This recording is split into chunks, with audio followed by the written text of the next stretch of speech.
I'll never forget. It was my 11th grade year, and someone asked me what the gospel meant to me, and I had no idea what to say.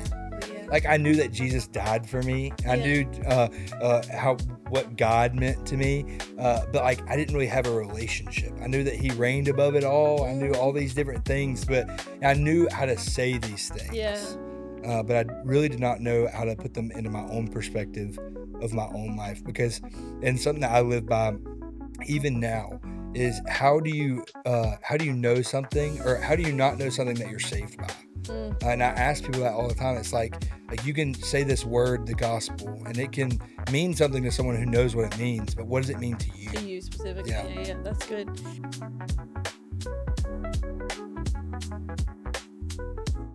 Hi, everyone, and welcome to this episode of For Heaven's Sake. Today, we have with us Mr. Kendall Watt, who is my former pastor's son, and somebody who I have seen grow up in the church, and who has recently really just navigated his life in ministry and what that looks like. And so tell us a little bit about yourself, who you are, what you do, all of that. Yeah, so I'm Kendall. Most people call me Kenny now, which is Okay. funny. But I'm the preteen pastor at Cottage Hill Baptist Church, and so I get to kind of work in a lot of our regions of Next Gen. So it's kind of me right now. So I have a beautiful wife and a baby on the way. Oh, that's So exciting. super exciting, yeah. Yeah, nice. So we can just get into it. One of the Yeah. things that I wanted to talk about, like I said, watching you grow up and being under your dad's ministry, was that shift of like growing up in a pastor's home and almost feeling like, you know, you do know a lot about the Lord and you know, like the rights and wrongs and you know all of those things, but that transition from that being your life to being your like faith. Tell me a little bit about that. So for me, growing up in the church, it was a lot of rules and not a lot of things I could tangibly see.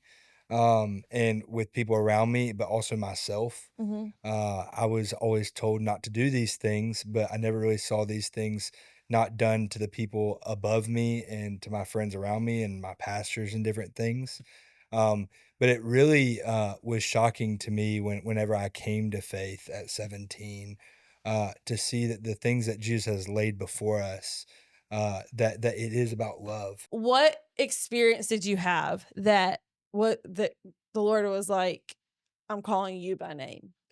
In high school, there were a lot of people around me, and we talked about this earlier, uh, about like this kind of becoming like a popular thing, Mm. about following Jesus became a little popular. And I saw a lot of people around me claiming to be Christians. And not only that, but my family and things of that nature, that were claiming this, but not really, there wasn't really any fruit. Mm. And so I started to learn about the fruits of the spirit and peace, joy. I didn't see a lot of joy Mm. around me, and really seeing that joy coming from Christ, and it becoming my own joy. Mm-hmm. That it wasn't something that was just born into me.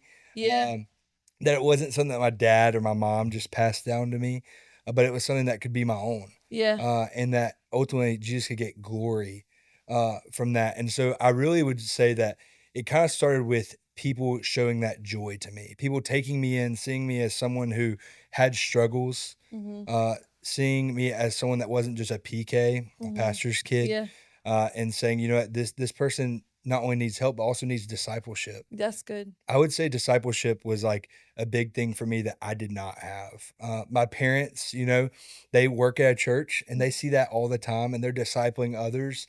Not that I don't think they discipled me well, but being a pastor, it can sometimes be overwhelming because you're taking care of so many people. Yeah. And it's sometimes so hard to look in your own home and say, these people need help too. Yeah. Um, and so I would say that like through that high school area and seeing the popularity of Christianity kind of start to boom. And now Yeah. what we see today, but really looking at it as like, I need this for myself. Yeah. And it took someone looking at me and being like, man, like you need to lock in, taking me to Waffle House on Thursdays and discipling me, That's so good. and loving on me. And that's where it kind of became my own. Mm-hmm. I gave my life to Christ at 17 and on a little dirt road in Wilmer, Alabama, just me and Jesus. Yeah. And I was actually listening to a song on K-Love. I was like, I don't really know none of this Christian music. I was turning on some K-Love, whatever it may be. And it was a song, "So Will I," and it Oh, was yeah. if you gave your life to love them, so will I. Yeah.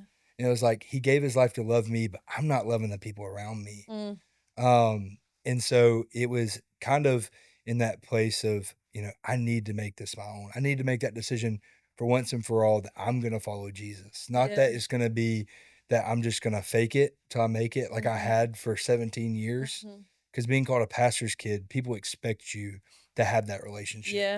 And they expect you to know all the things, and I think it really honestly, something that kind of got me was people started asking me questions because I was a pastor's kid. Oh gosh, no. And, yeah, I was like kinda blanked a little bit. I'm kinda like, "Oh," and actually, I'll never forget, it was my 11th grade year, and someone asked me what the gospel meant to me, and I had no idea what to say. Wow, yeah. Like, I knew that Jesus died for me. I Yeah. knew, how what God meant to me, but, like, I didn't really have a relationship. I knew that he Mm, reigned above it all. I knew all mm, these different things, but I knew how to say these yeah. things, but I really did not know how to put them into my own perspective of my own life because and something that I live by even now is how do you know something or how do you not know something that you're saved by?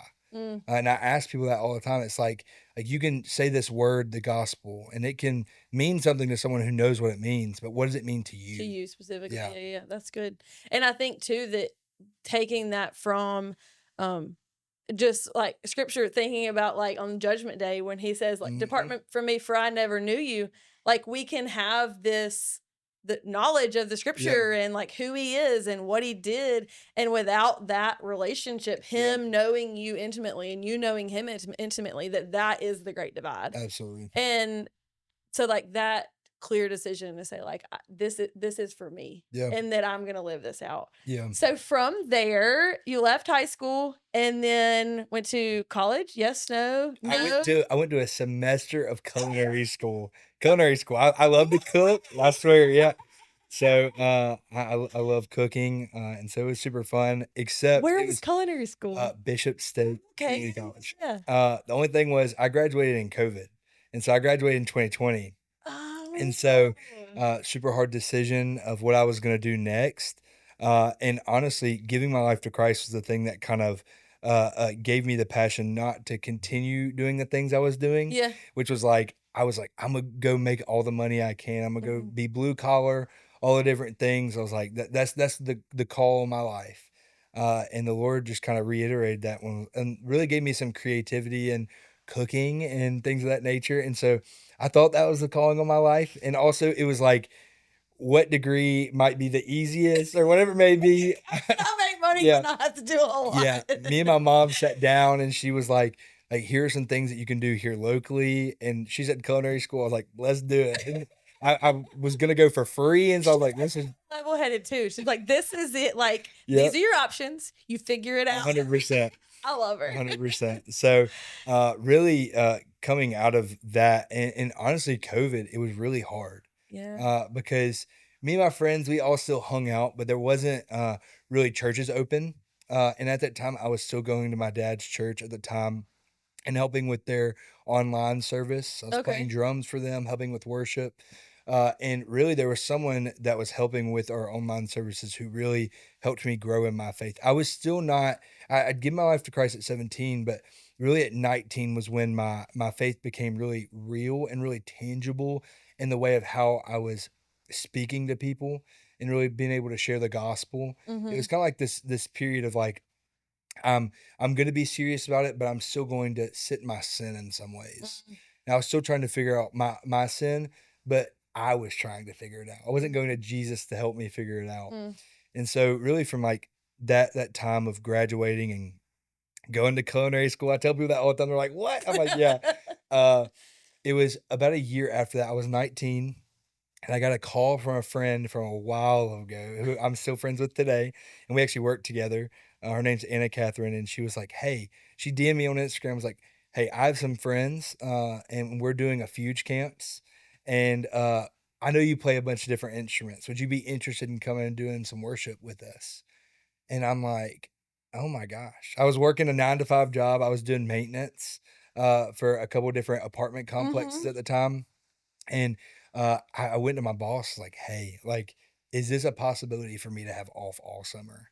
And she let me. Oh my And this woman was a woman of the faith, god. and, I kinda It picked makes up all the it difference. does, but the funny thing was is she kinda talked me through of, like, "You are you sure you're ready for this?" Mm. Because I mean, at your job, the people see you at your most vulnerable points Yeah, usually, yeah, and I was working with people yeah. at the community and different things, and so, I wasn't always the most level-headed, and I still had some things in my life that I was still struggling with. A Mhm. lot of addiction actually in my life Mm. during that time, and honestly, all through high school up to this point. And I took this opportunity and I was like, you know what, Lord, like if this is where you want me to go, do it. And I Mhm. was in a relationship at the time that was not good for me. And going to Fuge, I moved to Panama City Beach. Took a truckload of things, moved there for 11 weeks, and I went to Fuge growing up, and so I knew that it was always something that was always so awesome, and I saw the Mhm. people, and they had so much fun, Yeah. and so I was like, "You know what, Lord? Like, if this is what you have for my life, I'll go and do it." It's a really cool opportunity, but I really was thinking more about myself than I was about the mission I was about to be on. Mm. I was thinking about the fun I was gonna have. I was thinking about, me to be able to meet new people, that have the same values as me, Yeah. but I did not have the same values as those people. Oh, wow. Yeah. And I was still, like I said, sitting in my sin in some areas. And getting to Panama City, I met this guy. His name's Ryan Ladley. He's one of my best friends to this day, and he led our worship group. Actually, there's about 5 guys, from Fuge that year that or I still keep in contact with. We have a group chat, we talk all the time, and they're some of my best friends, and they pushed me in some ways that, like, I had not been, like, really pushed before, some questions I was being asked, Mhm. and some things in my life I was having to evaluate. Mm. And that really kinda pushed my faith to that next level, and really, the turning point of my faith was a student looking at me that year and saying, I wanna give my life to Christ." And I'm sitting there with this student, and I'm like, "I don't know how to help him." Mm. I had made that commitment for myself, and like I said, how can you, not know something that you're saved by? And that's really the moment where it was like, I need to get in the word. I was Mhm. not using this as my sword. I was not Yeah. using this as something to help me grow. I was using it as something that I could flex and something that I could say, I'm a Christian and I have this with me. And so that makes all the difference. But that's not really the case. I wasn't really eating. I wasn't really using it as something to help me grow. Yeah. And that student asked me some really hard questions. And at the end of it, I talked to my buddy Ryan and I was like, "Hey man, like there's just something that's not right. And there's something that I'm not really diving deeper in." Mhm. And some of our other staff as well. One of my really good friends, Josh, we call him best friend. He really helped me in that area too. And he's one of those people, he's very soft-spoken and very loving and, very and he, is actually a young adults pastor in Noonan, Georgia, and so me and Okay. him get to talk all the time and talk about, how the Lord's using us, and he started a ministry over there, and but he's awesome, but really kind of that moment at Fuge, all the fun was awesome. W And if you don't know him, he's like a crazy fun guy. Yeah, I love fun. I love worship. I love, music, Yeah. and I was going for those things, but I was not going to grow in my faith, Yeah. and wasn't growing before that, and so that kinda marks my trajectory of my faith. And when I tell people that, I'm like, "I'm 23," I really started being serious about Jesus at 19. I believe I really did make a true connection, a true commitment to Jesus at 17, Yeah. but those 2 years in between that, I went through so many different trials, Mhm. and I different think, things. like, you grow like, obviously, you grow in your faith, and I 100%. think that when the scripture talks about, like, for a while you need milk, and, Yeah. like, it takes that pruning, like, taking Mhm. away the old things, like, that takes while in that moment you take off the old man and put on new flesh, Exactly. but that pruning process, like, that the process of getting you to where he, like, wants you to then catapult you into what he has for you, Yeah. like, it is a process, and I think that for all of us of the faith, like, that is true, and, what Mhm. people I think struggle with is that when they get saved, they're like, "Oh, this is all gonna be better from this moment." Mhm. And, like, yes, like, he is good and he will save you from the mess that you're in, Yep, praise God, but you are like, there is a process of that, yep, of, like, old habits, like sin that you've lived in that was, like, yep, habitual, it was part of your life, it was part of everything that you did, and we talked to somebody else about, like, friends, like, having to get rid of friends, having to get rid of the, like, yep, places that you go and the things that you do, that process is not an overnight yep, thing, like, it takes time. So, you're not alone in that, and, yep, you know, and finding a point where you're like, "Okay, this is not just, 'Lord, save me.' This is, 'Lord, I'm giving you my literal yep, entire life to do whatever it is that you have, yep. and so what does that look like?'" Yeah. Something that I'm honestly not just learning, but something that I'm trying to get away from is using absolutes. Like never, Mm. like all these different things. And I don't believe in that time at 17 that I was given Jesus my absolute yes. Oh, yeah. And really living in that absolute of, he's the same today, yesterday, and forever. That's an absolute Mhm. that we can live in and we can be confident in. Mhm. And so uh, and with COVID and all the different things, I had someone that was mentoring me and loving on me, and not that that went away, but, people were scared, and I was able to be around, a lot all my friends, like, we would have movie nights, and we would hang out, and we did all that during COVID, and it kind of got me back in the place of, like, not checking my surroundings and not checking who I Mm, was surrounding myself with. mhm, And I got back in that comfortable place of living in my sin mm, and going back into addiction and things of that nature. It really, it kind of, it was a setback, but I chose that. mm. It Yeah. wasn't something that I think the Lord just kind of put in my life to Mm-mm. push me back, of course, but He put trials to make me choose Him over those Mhm. things. And, like, we have free will. That's, like, 100%. part of our life is Yeah. that, like, we're not like, while he died for us, like, we have free will to choose him or to Yep. not, to live for him or not, and we have to own up to that, Yeah. like, that is our own human it's like we have that free will to do so. Yeah. And I think that's where the change for me happened. Mm, Was having to choose him over the things I wanted to do. yeah. And even with Fuge, like choosing him over the fun in some instances. I was ready to go be out on the beach and hang out with students and different things and go have fun and do this thing called Mega Relay. It's this Mm, big relay race we have. But I was neglecting the small conversations that I could have been having. mm, And so I think that was part of my growth, mhm. in learning who Jesus was, but also who Jesus was to me, Yeah. and also learning and I think that so many times we get caught up in the language of Jesus Yeah. and getting caught up in the right things to say, Mhm. but he just wants us to speak from the Be heart real, and yeah. be real, and 100%. and I think that that's something that he's given me a gift of here, in the past 2 years of being a pastor, because you have to be real with preteens because 100%. they They will. spot a fake a mile away. Oh my goodness. Yeah, and they know if you care, Yeah, that's and, true. that kind of helped me in so many ways get rid of the fakeness in my life. Yeah. 'Cause I think that was something I wore a mask for so many years, and it was kinda glued on. Mhm. I just felt like I could never take it off, and, Mhm. I feel like all the way up to that point, and really into when I got back from Fuge, and think I still had a piece of that mask on of, like, of I want people to think I'm so much more than what I really am. Mm. I want people to think that I'm some prophet or so something like I want people to think that I'm just so much more in my faith than what I Than you am, were, yeah. but and because I still wanna choose the world. Mm. But the Lord, really has refined me, and I love that word, and I think that's what kinda like my word of the year, Okay. like the Lord is refining me and continuing to make me better, and Yeah. but that's not my own doing. Mhm. And I think that we have to realize that, like, when we get to that point of, wanting to take the mask off and wanting to say, like I'm not being fake anymore. I'm being fully me for Jesus. Mhm.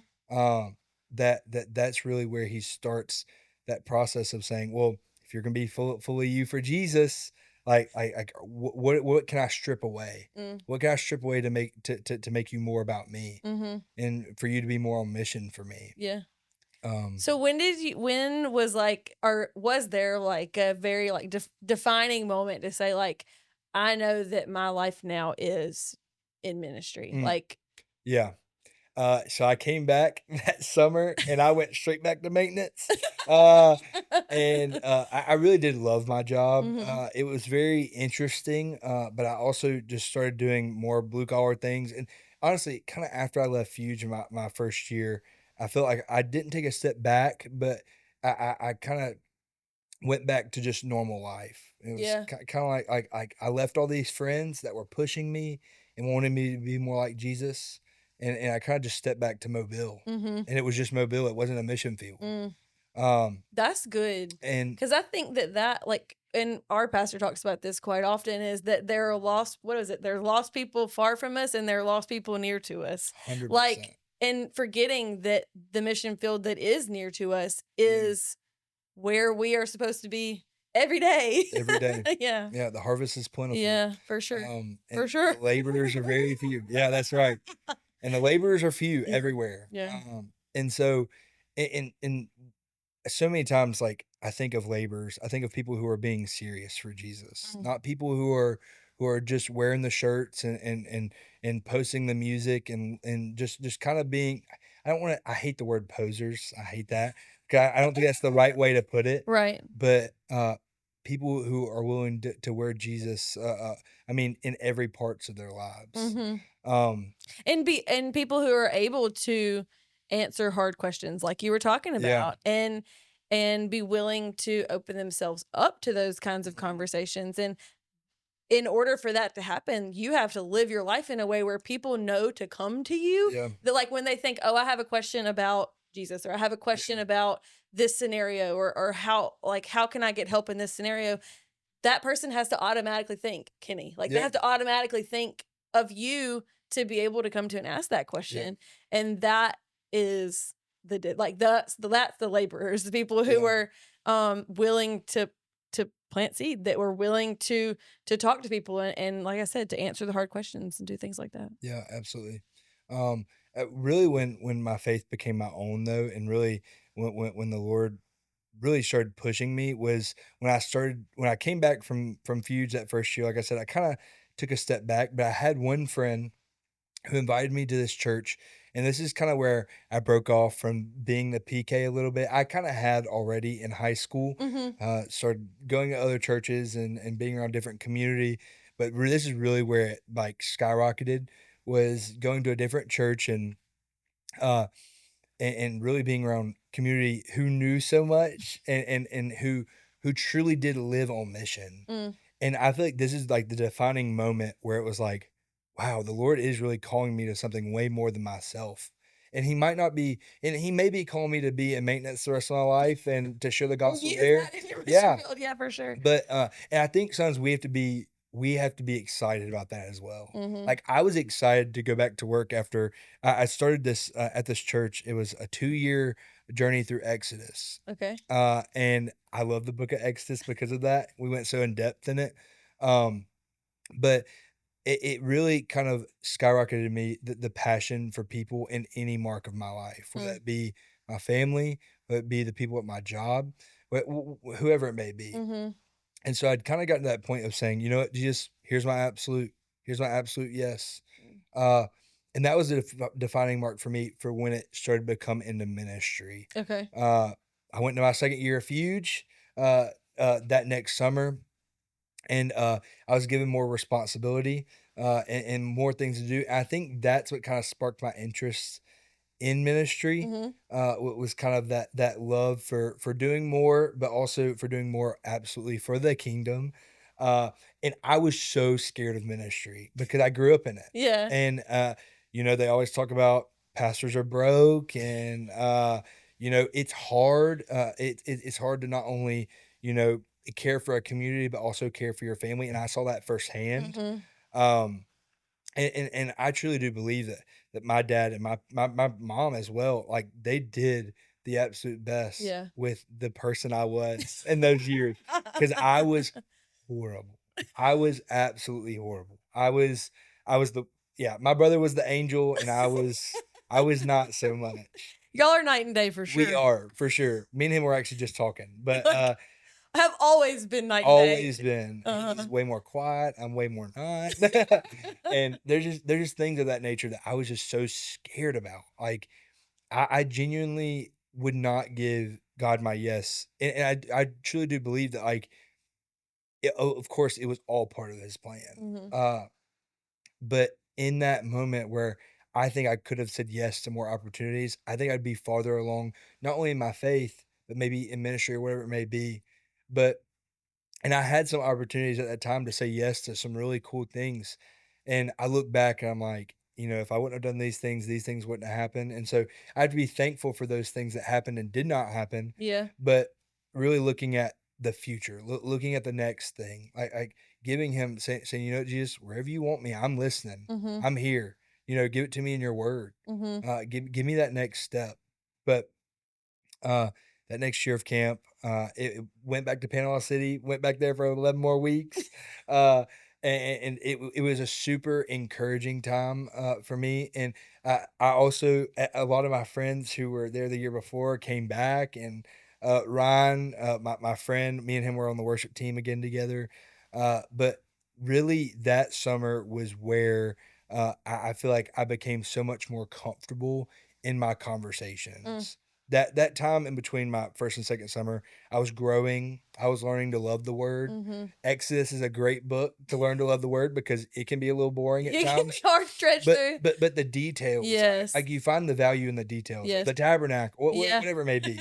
Uh, We ta That's gonna be a series eventually. that's awesome, I love the What to tabernacle. go It through. We've is. talked about it. It's super, super cool, and so I found love for the details of Scripture Yeah. and for the way that Jesus was saying things and the things that he put on people's lives, and I started thinking for myself, like he's putting the same exact mission that he was putting in Moses and these people in my life. Mm. Um and so, really going into that summer, I was able to have way more conversations. It'd be more of a light to not only these students, 6th through 12th grade, but also leaders. Yeah. I started being able to speak to these leaders and have tough conversations, but also my peers, the people that I was working camp with. I was able to have more intentional conversations to help not only myself grow, but them grow as well. Mhm. So I kind of feel like that's kind of where it kind of sparked my curiosity of like going deeper in this, but also using it as something that I can use in my own work life. And so coming back from that summer, I started leading worship, and that was something I did for probably a year and a half. It was something that I never thought I was capable of, Okay. but I led worship for some things for different events. And I came back and started getting plugged into different churches. And this part of my life, I became what we call a church hopper. I kind of got away from this whole like being rooted in a home church. I Yeah. was still going to the church that really poured into me, Okay. but I really did Just, kind like, of travel around. yeah, played at different places. But I really do believe the Lord kinda started instilling in me that passion to work for the church. Yeah. So, yeah, Which is its own thing. it is very much its own thing. Yeah. 'Cause there's, like I said, we worked for the church for 10 years, and that the call to it day in and day out is different from where, like, my Mhm, husband and I are now, where we serve, like, gladly and willingly, mhm, but it's not our full-time job, yeah, and so it's different. What are some things growing up that, you said you were, like, kind of fearful of some of yeah, it, but then you sort of step into this ministry now. What are some things that you learned from that, like, growing up in a pastor's home that you either hope to see the same or different in yeah. your home? Think there's a couple of things. I think that, uh, and I also want to preface this kind of before I say this. Like, my dad is one of the best people Oh, he's I've known. phenomenal. Yeah. I love him, and Yes. he's super passionate for Jesus and and just for the mission that he's on. Mhm. He's completely interruptible, and I really do like not that I want to be more like him, but in so many ways I want to have some of the qualities that he has now. Yeah. But honestly, kind of growing up. I felt like some of his passion might have been dampened in some ways. and kind of where he was and things of that nature. And I never want to get to the place of like, and not saying that he was necessarily in this place of like being okay with my surroundings. I always Mm. want something to grow and for something Yeah. like being creative and curious about Mhm. things and what the Lord has for us. Um, but Like, also not feeling stuck in a yeah, place. Yeah, yeah. yeah. And something that my dad taught actually, he taught at our college ministry a couple weeks ago, Okay. and something that was super awesome to hear was like, he had some baggage that he had not forgiven somebody from his childhood and kind of his whole entire life. And it took him like forgiving that person in his heart for him to fully capture all that Jesus has for him and the Mhm. passion and the peace and the things of that nature where he could really blossom even 35 years into ministry. Mm. And so that was super encouraging to hear because I think sometimes we go in to work and as a pastor and we hold on to so many different things and we teach and we want people to understand these things but we don't apply them to our own Mm. lives. I think that's something I was very It's fearful hard, yeah. of was I'm learning all these things but I'm gonna get up and I'm gonna teach them. I'm gonna walk off stage and do the complete opposite of what I just said. Mm. I think that was something I was very fearful of and also just like having a family in ministry, we're taught all the time growing up. We're called to provide for our families, and we're called to do this and that and this as men. Mhm. And kind of going back to the huge aspect, but I was given an opportunity to teach something called man track, Okay. and so I had a group of guys, around 30 of them, come to me, and I was supposed to teach them what it looked like to be a man of faith. 2 Eh years in. yeah, 2 years in, like, seriously, and I was like, "What do they have me doing?" Yeah, and it really in my actually, my first, like, week or 2, I was like, "We're gonna go change a tire. We're gonna do all these physical things." I let them take the tire off my truck. It was insane. I was crazy for this. They probably don't need to be hearing this. This is probably not a good idea, but it was so funny because, really that 2nd or 3rd week of camp, I just had some people come to me, and one in particular, uh, and him just kinda tell me, like, "I understand how to do these things, but, I want to be a man of I want to Oh, grow the in faith, these." yeah. And actually, a student from just across the lake over there in FBC Fairhope, they actually came to our camp that year, Okay. and it really kinda pumped me up to be like, "You know what? That's what it's all about." Mhm. And so being a man of faith in ministry, we see so many people fail, and we Mm. see so many people have these struggles, Mhm. and these people who may be faking it or whatever it may be.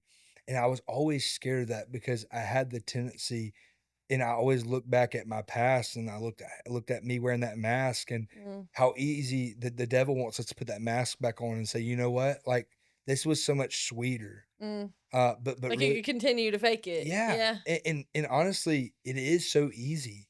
It Mm. is easy to fake it, unfortunately, Mm. because you can act on fire for this, and then maybe you're not consistent at home or whatever it may Mhm. be. And you can that's why knowledge is so scary to me because I can have all the knowledge of what this means to me and what it means to all of us and say all these things, but not live it out. Mhm. So I think that was one thing that was very scary for me, but also, like I said, financially, I think that was scary for me walking into that. And uh, uh, my my first time really in ministry was leading worship, as I said, and I was doing that part time. Mhm. And so I was still working my full time job, and I was like happy, and I was like, I'm making plenty of money. I'll be able to support a family. You'll I'm be ready to get fine. married. All these different things, and I think financially that's what scared me. But the Lord has showed up in every way Mhm. possible in the last 2 years I've been in full-time ministry. Mhm. I mean, in every way. Yeah. I mean, I've gotten checks when we were at our last couple of dollars, and the Lord has really just, like, blew my mind. I used to ask him all the time, like, "How did we ever survive?" Like, Yeah, because for our first year and a half of marriage, like, he was our only paycheck. I yeah, was doing student teaching, and so I couldn't have a job, and all the time, I'm like, "Brandon, like, how do we survive?" We're like, yeah, "The Lord was yeah, faithful." that's right. Like, we the person I had on here earlier talked about tithing, like, we tithed and we were faithful to Yeah, the call that he had for us, and we never went without. Yeah. And I think that that's one important, like Yeah. making sure that you depend on him Absolutely. for finances. I think like for the church who doesn't realize the pressure on the pastor or Mhm. a pastor, any number of pastors that are in the church, is that the church is dependent on your giving. They're dependent on the church's obedience, Yep. not anything on their own, you Yep. know? So, like, just for those listening, like, challenging the church, like, it is your call to provide for your Yeah. pastor through the command in scripture to tithe. That's right. And that's like if the church is not being the church, like, that's where that fear comes from Yeah. because there are pastors who have to be bivocational because there's either not enough people in the church Yeah. or the church is not providing in the way that it's been called to. Yeah. And that's just hard. It Mhm. is, and I think growing up, like, I grew up, till 4th grade in North Alabama and in little, Where Mount at? Hope, like, around Decatur area. Okay. Brandon's from Addison. Oh, that's awesome. But I grew up there until 4th grade, and the church we were up there, I mean, small community, Yeah. and so, the people, they were giving and they were loving on us, and I grew up with 21 people in my class, and so I'm like, "This is sweet." Like, everybody knows me, I know them, Tiny. and then I moved to Mobile, and I have 500 in my elementary school class. Yeah. And it was like, "Oh my gosh, like, what is this?" So y'all moved And from North Alabama to Haven Woods. yeah, Okay. and so, uh, I really saw in so many ways in ministry, raising your kid. Yeah. I think that was something that, like, as someone who's about to be a father in July to a little girl we're excited about, That's so cool. like, that's the thing that scares me Mm. still, Yeah. and I hate that it scares me. I Mhm. hate it's something that I have fear about. Uh, I think that's part of it, but also, like, my wife, like Sailor, she's incredible, and she loves ministry, and she even feels a call on her life to possible ministry. Mhm. I But think if you're married to a pastor or anybody that's working in a church, you are called to ministry. yep, absolutely. Either taking care of that person or just walking Yeah, alongside in ministry, whatever that looks like. Because oftentimes it's your time, yeah, it is like your obedience it too, is. it is a partner job. 100%. And she has been so incredible and she's, I would not say young in her faith, Mm, but she did not come to Christ until she was around 18 herself. yeah. And she's 20, she'll be 21 in July. Okay. And so I know, Babies. we're about little kids over here. Um, but I was, super nervous about not only leading my kids, but also leading my wife Yeah. because, we're humans. Mhm. Pastors are humans, Mhm. and we have not the most best sometimes we struggle, Yeah. and sometimes we struggle with anger or whatever it may Mhm. be, and that was something that I also struggled with was, like, I was just always angry. Mhm. I just was. I was an angry person growing up, and I had the smile and I had the enthusiasm, but I would go back into my room and I would just be angry. Mhm. And Like a honestly, heart issue. yeah, it was Yeah. a hard issue. I was angry at my dad for making me feel like I have to choose this. Mm. I was angry at my parents for pushing me to go to church.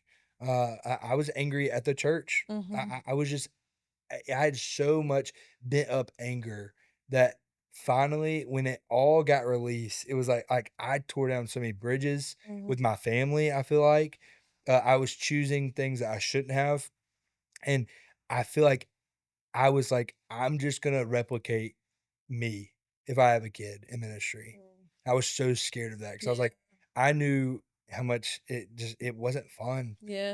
and I didn't love it, and I had to put on this mask every Sunday and every Mhm. Wednesday, and I had to be at church, Mhm. and like it wasn't a choice, which thank God. Yeah. Yeah, it Seriously, kept you in. I Yeah, don't yeah. say that as a bad 100%. thing. I Yeah. say that as a thank you to my Yeah. parents. And there was a time in my life where I stopped choosing church Mm. for a little while, Yeah. and I stopped wanting to go, and I saw every excuse I could possibly make to not go. And I think my own problems were the thing that gave me fear Mm. in being a pastor. Yeah. Um, but my dad, I'm telling you, Me and him, we have one of the best relationships in the world now, and Mhm. we get to work together, and he's just great. And you know, I think he would be the first to tell you as well. Like it is hard being a Mhm. parent of someone who or being a parent in ministry. And I also think that he'll be the first to tell you that, you know, that little change that he had several years ago, Mm. like it really was it gave him more motivation, more passion Mhm. just by forgiving someone because he had been holding on to some anger for so long. Mhm. Uh and so I think that growing up in it was hard, but I look back on it and I look back at all the blessings. And that is what calms my fear. Yeah. That the Lord's gonna do something, Mhm. and He's gonna and take care of He's you. gonna take care of me. Mhm. He's gonna take care 100%. of Sailor, he's gonna take care of our little baby, 100%. and so I do think that there is some fear coming with being someone in ministry, but Mhm. also, the Lord's The good. reward for it Yeah, too, for sure. one That bit our you see. reward is not here on this earth, that you'll Exactly. see it in heaven. But thinking about what you do specifically for ministry, so a preteen pastor, so what grade levels do you work with now? 5th and 6th grade. So bless your soul. Yeah. I taught 6th grade for like 6 years. It's fun. Bless it. Yeah. But and this is I talked to you a little bit about this before, and why I really asked you on here because I really feel like what you're doing at Cottage Hill and that your age group, generation, whatever you talk, like the group that you are facilitating is like you're like raising the the next generation in the Yeah. faith, and that you're like facilitating the revival that like has started and like Yeah. will continue to grow, that like I know over the last 5 years really we've seen a drastic change Yeah. Praise in, the Lord. yeah, in people coming to the faith, and people really seeking the truth, like Yeah. seeking God for who he is, and wanting to know the truth and wanting something that's real. That change is not going away, and that raising kids in the faith, like preteens and teenagers, that as you continue to grow and to teach them, that they are then going to facilitate the Yeah. revival that's happening on earth. Um so I'm super grateful that you were, able to come and talk about this. But from that perspective, what are some things that, um, like us, like as a body of believers, or just people in general, need to know about helping to raise that specific age group, the teenagers of today, Yeah. in the church? Like, what are they seeking? What are they looking for? Yeah. There is the letter for First Timothy 4 is one of my favorite pieces of scripture in the meaning of sorry, I just got completely You're lost. fine. But it's super, super encouraging to me because Paul is teaching to Timothy, Mm-hmm. and Timothy's a young leader, Mm-hmm. and Timothy's a little scared. First Timothy 4, and I think that as parents and as leaders, like, we have to look at this letter that Paul is telling to Timothy and apply it to our lives if we want this next generation to latch onto that as well. Mm-hmm. We have to be as serious as we want them to be about their faith. Mm, That is where it lies. yeah, I tell parents all the time, "I'm with your kids 2 to 3 hours a week. If you do nothing at home and you do not see a difference, I can only it's help not so I can do. much." Yeah. Yeah. Uh-huh. Like, I can be here to support you, but it really starts in the home, and Mm-hmm. I push all parents to truly look at what does your home look like? Like, what are you doing to push your students? What are you doing to push your preteens, and why are they struggling? Maybe Mm, is it maybe something that you're not doing? mm. And I feel like also with that, sometimes we can blame ourselves for how our students are acting, and I'm not saying that, but I see this in First Timothy chapter 4, verse 10 through 12, I think it is. For that indeed is what you are doing, all the brothers throughout Macedonia. But we urge you, brothers, do this more and more and aspire to live quietly and mind your own affairs, to work with your hands as we instructed you. Also, in that, and also, I think it's sorry, I'm completely in the You're wrong fine. place. That's not even right either. Here we go. First Timothy 4, 10 through 12, I think it is. Um, Command and teach these things. So he's telling Timothy, "Hey, man, like you are in charge. Mhm. Teach these people.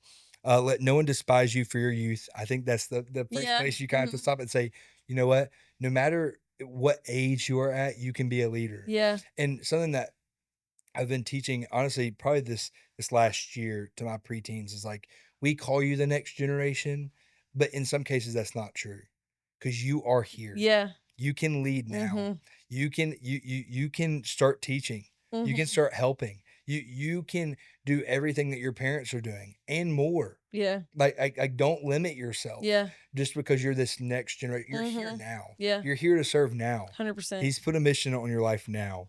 So let no one despise you for your youth. That's his first thing that he tells him. Um, but set the believers an example in speech, in conduct, in love, in faith, and in purity. Mm, I think as parents and as teachers, we have to apply those 5 things for our students, preteens, whatever that's whatever good. whatever it may Mhm. be. We have to apply those things for them to latch on to that. Mhm. Because And that those are clear principles. very Like, clear it's things. not like, "Oh, Yes. just do your best." Like, no, Yeah. he gives us Yeah. clear Yeah, examples. Yeah. just be kind to the person. No, Mhm. yes, those Yeah. things are very, very true for all of us, Mhm. and I think that the one that so many of us, miss and something that I'm trying to work on in my own life, like I said a minute ago, in absolutes, in speech. It may be in my in how I use absolutes or how I love my partner or how I love the people around me. Mhm. But that is something even in jokes. That's something the Lord has Yeah. convicted me of. Is like even how I joke with people. We can say whatever and then say I'm joking behind it and it's fine, but that's not is that Uh-huh. really glorifying to God? Mm. And so I think that those are like 5 things that the Lord has really put on my life here recently uh, for parents and for myself, Mhm. because if I'm not applying these 5 things, why am I telling my preteens to apply them? Yeah. So Um, definitely living it out. And like you talked about, like that they are the generation that is here and that can work and can yeah, move. And that we need to be careful not to discredit their faith. That's 100%. something that we work in youth ministry as well. And a lot of times it's like, okay, like leaders go pray with the kids. Well, I know that last week I was in service and there was a student that I was like talking to and praying with, and I was like, I literally stood her up and turned her around and I was like, "No, like this isn't for me. Like you can pray an intercession the Yeah, same way that I am." that's right. And so I literally was like, "Turn around. This is your work to do." Yeah, And that we're bold enough to do that, to like when the Holy Spirit tells us something and says like this is for this student, or whatever, like if a student shows specific fruits or specific like calls or any of that, that we don't discredit that we say like, yeah, no, this is your ministry to do now. yeah, absolutely. And something else that I teach a lot of my parents and, something that I really do believe that I'm having to apply to my own life is, um it's Psalms 25, I wanna say, and it's called "Teach Me Your Paths," and it's a prayer of, like, "Teach me your paths, O Lord, Mm. for I want to be like you, I want to walk like you." Really, those things, we you may be scared to look like Jesus. There are people I have preteens, they're like, "You're telling me about this man who got Beat. beaten? Yeah. Mhm. You want me to" Yes. Mhm. I want you to live in the way where Yeah. people feel And like then they need people to will persecute make you. fun of you Yeah, and like talk bad about you yeah. 100%. Yeah. And I tell them all the time, like, "Hey, like, they might not physically stone you or beat you or Mhm. all these different things, but they're gonna say things, Mhm. and they may feel like stones. What and Mhm. it may kill your ego, whatever it may be." Yeah. And I truly do believe that, like, as I said, we have to live with that same mission. Mhm. I cannot get up every week and teach and tell these kids, "Hey, this is the life you need to live," without me living it. Mhm. And having that same exact fire. I have a preteen this Sunday that we're gonna be baptizing, and she has such a fire to her. Oh, I I love bet. it, and she's a 5th grader, and she is incredible, and she wants to live. I mean, she has made it very clear, "I want to live on mission." She Mhm. said that. I've heard her verbally say Mhm. that. Like, that's so inspiring. Like, Yeah. if someone of that age, and I'm not looking down on her for her age because Yeah. she can do it, Yeah. and I pray that they do more than I've ever done, whatever. Right. I want them to live above, what we put their limitations to. Yeah. So that's really, like, it for me for preteens and for parents. Don't limit yourself, Mhm. you're never too young, you're never too old, Yeah. you're never too poor. Mhm. I believe that as well, being in Mhm. ministry, Yeah. whatever it may be, don't put limitations on what the Lord can do in your life. Absolutely. 100%. Well, I thank you for joining me and for sharing, just willing to be with us. I really Yeah, appreciate it. that's it. And thank you guys for joining us on this episode of For Heaven's Sake.